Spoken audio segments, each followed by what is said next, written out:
The iPhone 8 is here. Same basic shape and feel as last year's iPhone 7, but with the huge physical difference of adding a glass back instead of metal. This is my first time touching the iPhone 8 since Apple didn't invite me out to their launch event, not really sure why, and the glass makes it surprisingly heavy, which I actually really like. Will this new glass iPhone have the same structural integrity that the metal iPhones had previously? There's literally only one way to find out. Let's get started.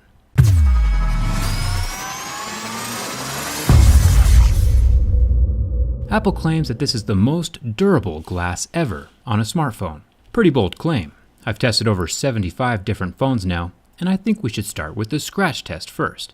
I have a set of Mohs hardness picks that differentiate between different minerals. Plastic screen phones would scratch at a level 3. Glass is usually around a 5 or a 6 on Mohs scale, and real sapphire scratches at a level 8 or 9.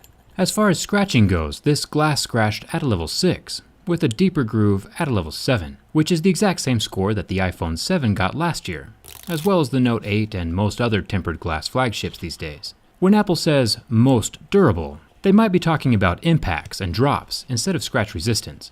Let me know in the comments if you think I should drop test a couple of these phones. Even though the screen is impervious to my razor blade, coins, and keys, I would still recommend a screen protector. Plenty of other dust, minerals, and pocket sand are harder than a level 6, and can cause microabrasions. Speaking of sapphire, Apple does claim to use some sapphire on their phones, namely the camera lenses, so we'll have to put that to the test, again. The home button is not affected by my razor blade, so it won't get damaged or scratched up while sliding around in your pocket or purse, and that's good for durability. Up at the top of the phone, we have the 7-megapixel front-facing camera tucked under that same slab of front glass, so it is protected against major scratches and damage as well. With previous versions of the iPhone, Apple used a flimsy metal screen to cover the earpiece, which sometimes could jostle and fall out.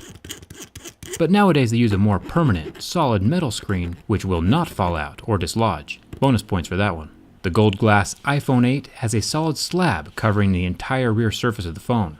Still undamaged by my razor blade, it's also good to see the Apple logo and the iPhone text are layered under the glass and not exposed on the surface. This means they won't rub or wear away with use or time. It's pretty cool how the dual-tone LED flash blends so perfectly with the pink and gold color of this phone. Protected under the glass surface, things are still looking sleek and aesthetic.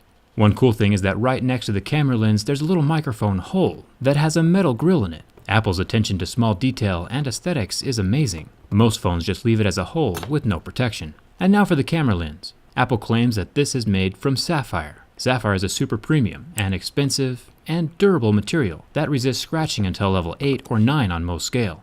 Testing out this claim with my razor blade, which is about a 5.5 on Mohs scale, leaves no scratches, which is great. And that means that this camera lens is just as durable as regular glass so far. But when I test Apple's sapphire with my Mohs picks, I see visible marks at a level 6, and a level 7, and a deep catching groove at a level 8. It looks like Apple's still using their own proprietary blend of sapphire. I delved pretty deep into this subject during a previous video, and it is indeed aluminum oxide, which is the ingredients of sapphire, but my Mohs picks and an electron microscope indicate that it is a lower grade material than the actual pure sapphire that's used in Tissot's premium high-end watches or the full sapphire display on the HTC Ultra Sapphire Edition, both of which didn't scratch until level 8. Apple might have extreme attention to detail, but it's my opinion that they cut some corners with this sapphire stuff. I did buy one of their overpriced sapphire Apple watches to test, and that should arrive today sometime. So make sure you're subscribed so you don't miss that durability test. There is a metal ring around the camera lens, but the weird part is that the camera lens sticks up even farther than the metal ring does, so there's no protection for that lens. And since it scratches at a level 6 instead of a level 8, it still needs that protection. Now the sides of the phone are real metal, so Apple did a good job there. This handles keys and coins very well, but my razor blade manages to remove some color, exposing that silver 7000 series aluminum underneath. So it's probably best to not keep your razor and phone in the same pocket. The SIM card tray and power buttons are both metal, along with the buttonless and portless top of the phone. The volume buttons and mute switch are also metal, bonus points for that. I'm still definitely a huge fan of that mute switch, by the way. I wish more Android phones had that feature. The singular proprietary lightning port is at the bottom of the phone, still metal down here as well, and still no headphone jack. But Apple has been kind enough to include a dongle in the box if you don't happen to have one of your own. Now, I do like to roast Apple every now and then, physically and verbally, and one cool thing about the IPS Retina display is that after about 10 seconds in extreme heat, the pixels go black and turn off, but after the heat is removed and the pixels cool down, they recover completely. The phone is cool to the touch within seconds.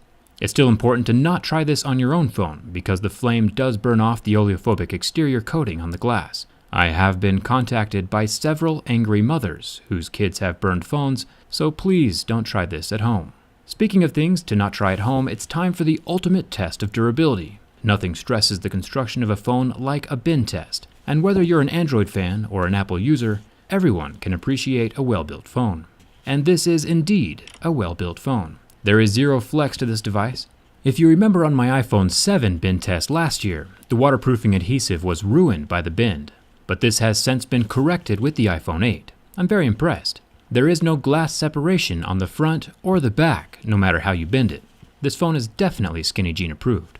The last thing I want to point out as a bonus and thumbs up to Apple's build quality is the rear glass panel. It has a lip of plastic around the edge as a cushion to protect the glass during drops, so the plastic helps out. Smart design choice.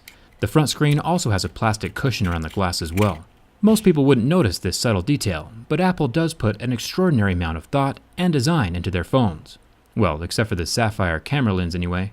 Hit that subscribe button if you want to see that sapphire Apple Watch tested, and come hang out with me on Instagram and Twitter. I think we should try and make a clear iPhone 8. Thanks enough for watching, and I'll see you around.